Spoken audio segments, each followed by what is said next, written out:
So I'm Dewey, And I'm Terry. and we would like for you to join us as we go on an adventure, treating each other one date at a time.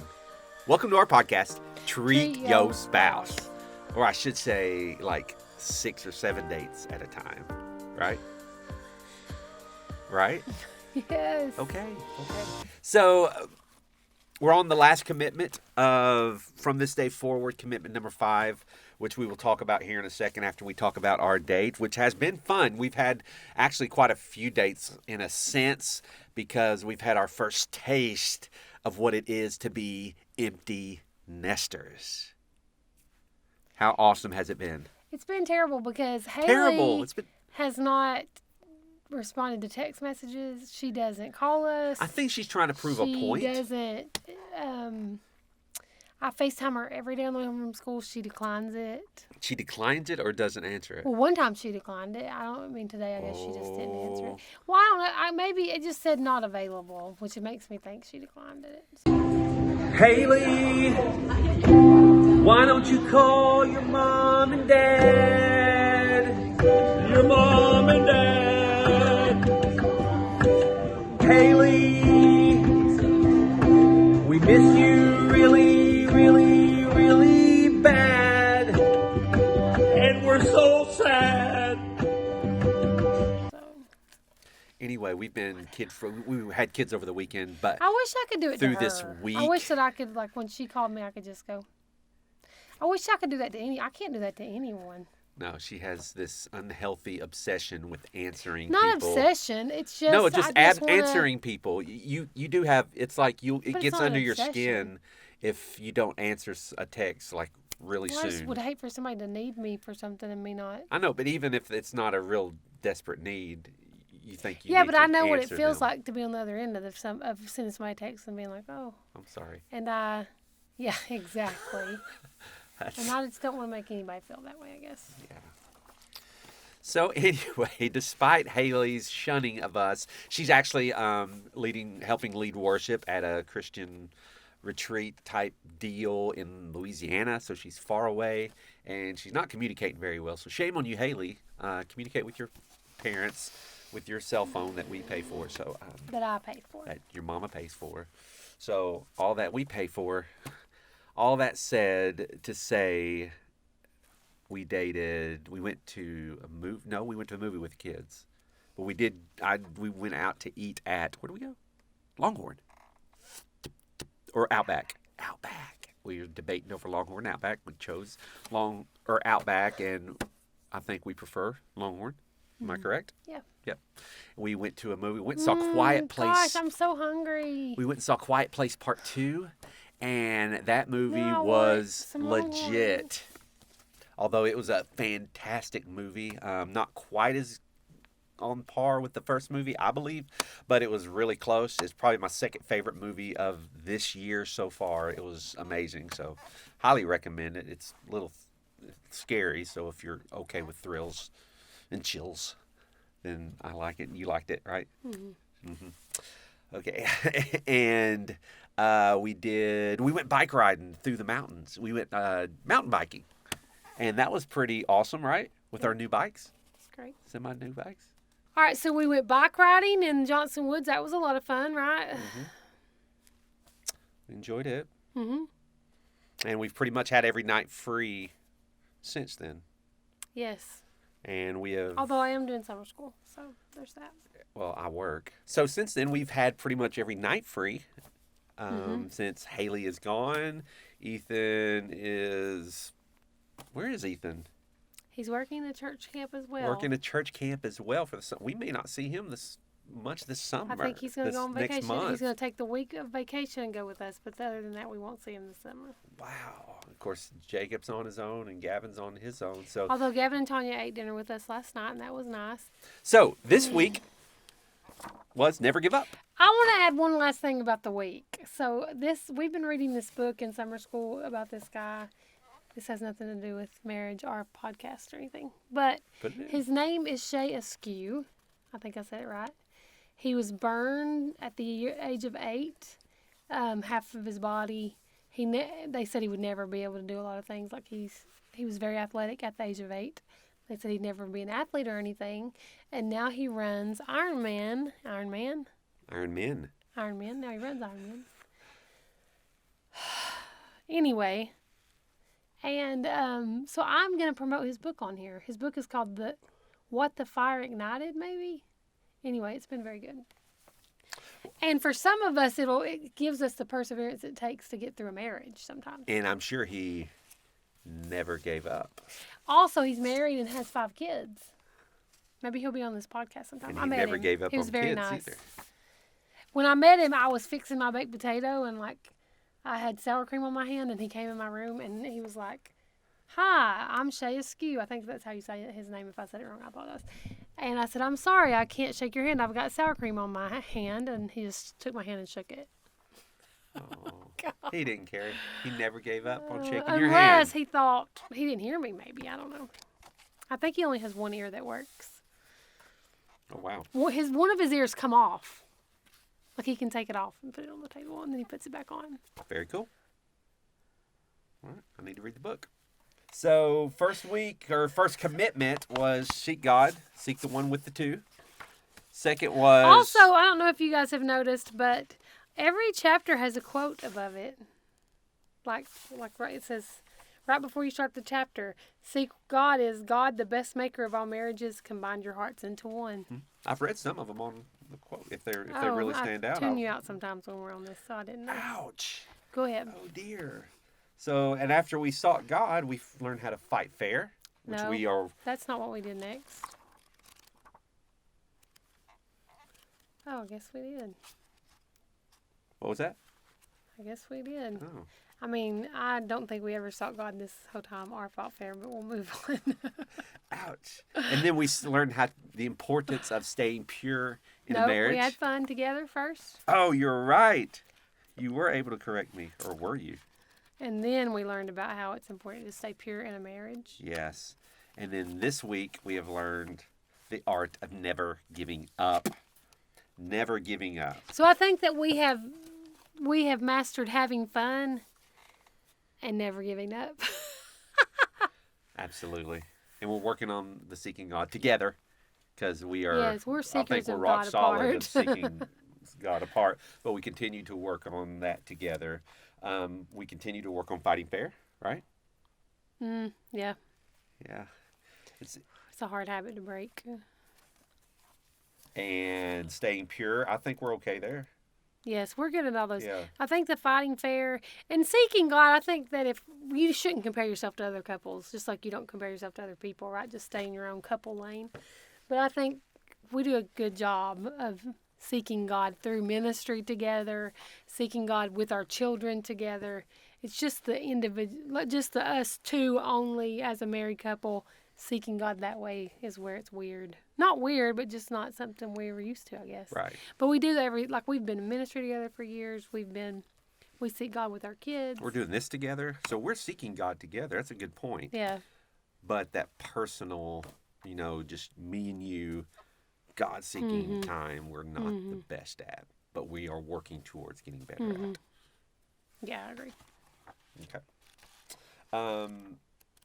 I like where he said, early in their marriage, Craig and Amy's, they stumbled across a truth that made a big difference, and that's they just decided that their marriage would be as good as they decided it would be. And that goes for both of them. Your marriage is going to be as good as you decide it is going to be. Because one thing I say almost daily at work is every day can be a great day if you choose to make it a great day. We can have a great day every single day of our lives if we go into that day saying, I'm going to make it a great day regardless of what happens. Same thing with your marriage. I believe your marriage is what you decide to make it to be. You can go into it just dreading it, or you can go into it every day saying my marriage is going to be great today. Very good.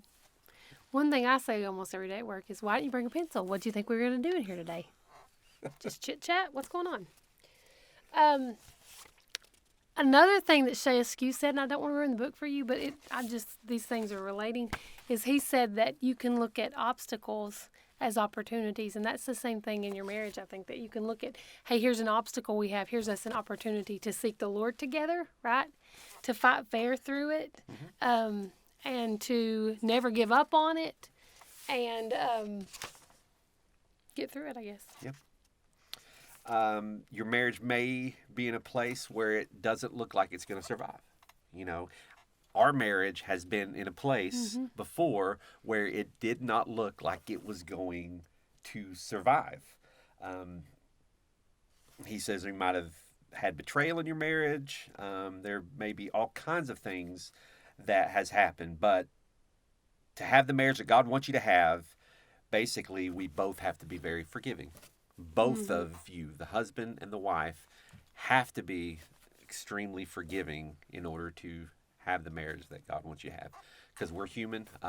We are sinners saved by grace. And we're going to mess up. We're going to do things wrong. But we're also going to choose to make it a great marriage. And we're not going to give up. And we're going to forgive each other when we do mess up. I don't know where that is. So. I'm on 143. Okay. He says, I know you can't do anything to change your spouse, but you can do something to change yourself. And that's where our focus needs to be. We can't change who we're married to. We can pray for them, but we can change ourselves. Right. And we can make it a point to choose to do everything we can not to give up. Because a lot of times, I think when we seek to improve our marriage, it's only one-sided. You know, there's a lot of people who may be listening to this, who it's the husband or the wife listening to this, and they wish their spouse would listen to it, but they're not. And you can't do anything to change them at this point, but you can do things to change yourself. And pray for them. And pray for them, right. And I can't find it now, but he does talk about, he's not saying you should be like, I can't find it now because I'm going to say it wrong, I know, but he talks about being miserable for 40 years. Yeah. He said, now when I say you should never give up, I'm not saying you should give your spouse an all-access pass to bully you or treat you however you want. Is that what you're talking about? There's no such thing as having a spiritual gift of being a punching bag or a doormat. That's not what he's saying. Right. Okay, I love how he talks about, it's a very true statement. He says that a lot of the times the things that first attracted you to your spouse, or you thought were so cute when you were dating your spouse, are, I don't know, are things that now make you think, could I push him down the stairs and get by with it and nobody get caught? Talk about the opposites attract piece. Yes, and not even the opposites attract. Like some things, I think we're very opposite people, but there's little things that at first you thought were so cute. Like at first I thought spending 2 hours in the toy section of Toys R Us was so cute, and then it got to where I was like, I don't spend 2 hours anymore. No. But I did. But he did, yes. And I'll occasionally make a walkthrough. Right. And so I think that, and we've talked about this on here before, I think men marry their wives thinking, I don't want them to ever change. And women, when they're starting to court their husband, or they first marry their husband, they think, oh, he's almost to the place I want him to be. If I can change a couple of these things. And so I like that it says accepting your spouse for who you are, not who you want them to be. That would be huge, I think, in fighting fair and not giving up and all the things that we've talked about on here. And then I like also that it says if you marry someone just like you, one of you is unnecessary. I like that too. Yeah. He says odds are you are pretty different from each other. And we Yeah. are. We're very different in a lot of ways from each other because opposites do attract. And he said being opposite isn't a bad thing. In fact, the truth is if you're married to someone like you just said, one of you is unnecessary. Right? Right. God knew exactly. Much like it was unnecessary for you to repeat what I said. I only repeated that one little piece. You didn't say all the good stuff in front of it. And you also didn't say that God knew exactly what he was doing when he brought these two opposites together. Because we've done great things with our children. I think God's worked through us to do great things in ministry. And He said the way iron sharpens iron is if your differences are constantly rubbing against each other. I thought that was pretty good. Because there's And they are. things that get on my nerves that I say to you that are truth, and vice versa. There's things that get on my nerves that you say there's truth in. Right? There's things I do that get on your nerves. No. Why would you say that? Yeah, whatever. Yes, I think that that's great. Stuck like glue. I say this to people sometimes. It says they believe that marriage is a contract, a mutual agreement between two individual parties, but it's not. A marriage is a covenant. We forget that sometimes. That's another way. If you love the Lord with your whole heart, that you can say, I'm never going to give up and there's been times, I mean, let's just be frank, that we've said we love the Lord with our whole heart, and we made a covenant with Him just as much as each other, and that's the reason we're not going to give up today, you know? Yeah, And I've so- said, we'll sleep in separate rooms. It's been to that point. I've slept in the basement. Not for like long. No, not Like for a long. day. Well, yeah, I'm sleeping downstairs for a couple days or on the couch for a couple days because I do something stupid. Am I? Jeez. Oh, is that too much? Go ahead. No, go ahead. I'm just saying. I don't even know where I was going. You've got But you're me. saying that at the end of the day, we say this is a covenant we made with Yeah. with God. Not only is the covenant with the Lord just me, Dewey, and the Lord, but now in this covenant, God said, I've made this covenant with you, and I'm going to put some kids into the covenant that you're responsible for them. I'll never forget one time, I think it was Gavin was going into school at Cleveland High School, and I don't remember, I was praying for him, and I was just like, oh, are we out of minutes or something? No, just Oh, keep going. I'll tell you I if we was got to praying stop. for him and just thinking, Lord, I need you to do this. And I was just giving him my list of things. I need a teacher to come in and speak this and blah, blah, blah. And it was like he spoke to my spirit, but I trusted Gavin with you. Like they trusted, some of us with kids need to remember, God trusted us with these 4 masterpieces He created. Right? And so sometimes that's the thing that says, I'm not giving up. Because those 4 kids, I'm not giving up on them. Mm-hmm. Oh, that's good. Also, I'll add this, and I don't want to jump ahead, but it says deciding you should get a divorce because you ran out of love is like deciding you should sell your car because it has ran out of gas. No reasonable person would ever do that. You simply put more gas in your car and go on. If your marriage love low light comes on, pull over and start putting love back into your marriage. Once you filled it back up, then you can go on. Yeah, there's a lot of truth to that. Mm-hmm. Especially, knowing that there's going to be times where I just don't feel. Well, that's the thing. So I can remember someone called me on the phone one day and said they were talking about divorce and all this stuff, and they said, "Well, I'm just not in love. I don't get butterflies every time I see him. I don't feel that in love feeling anymore." And I remember thinking, well, every time I see Dewey, I don't get butterfly. Not sometimes I do. I said every time. Every time I see Dewey, I don't get butterfly feelings anymore. Like sometimes I look over at him and I think, is he going to take the trash out today? Right? Like, is that what he's going to do? And I'm sure you can say the same thing. You think she'll ever wash these dishes in the sink? I don't know. But I think Hollywood,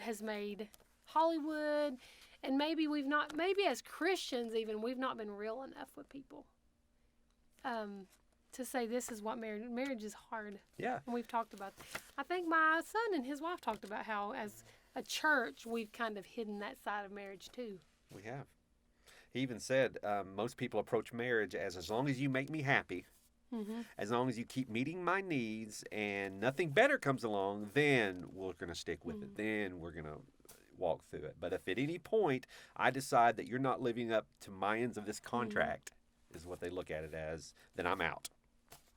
But again, marriage is not a contract, it is a covenant. And what is a covenant? It's a permanent relationship, right? A permanent relationship with God and with each other. When you feel it or not. Mm-hmm. And I think feelings come and go, right? They do. I mean, not love. I've never not loved him. But I've had some pretty bad feelings toward you, but I've always loved you. But the in love, the butterflies, all the things.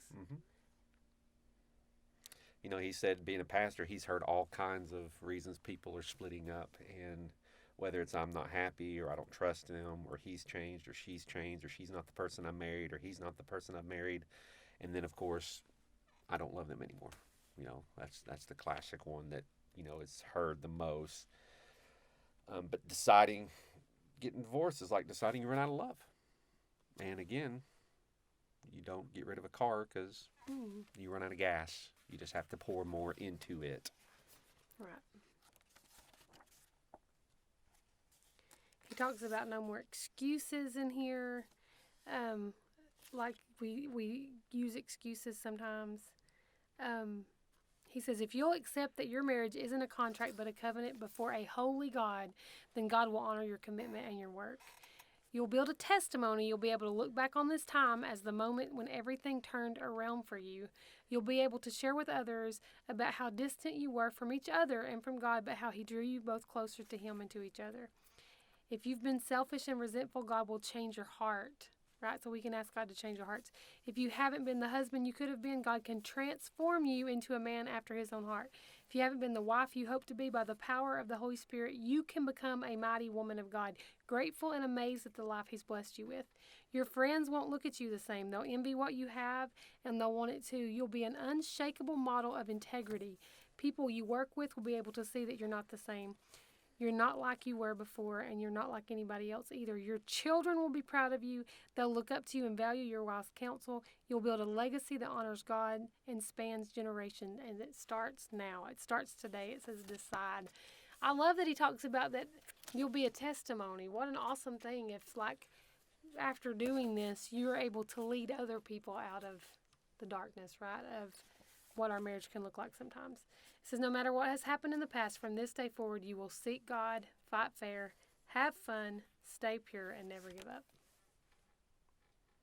So we hope that you'll commit with us to do these things, to seek God together as one, to fight fair, to have fun, to stay pure, and to never give up.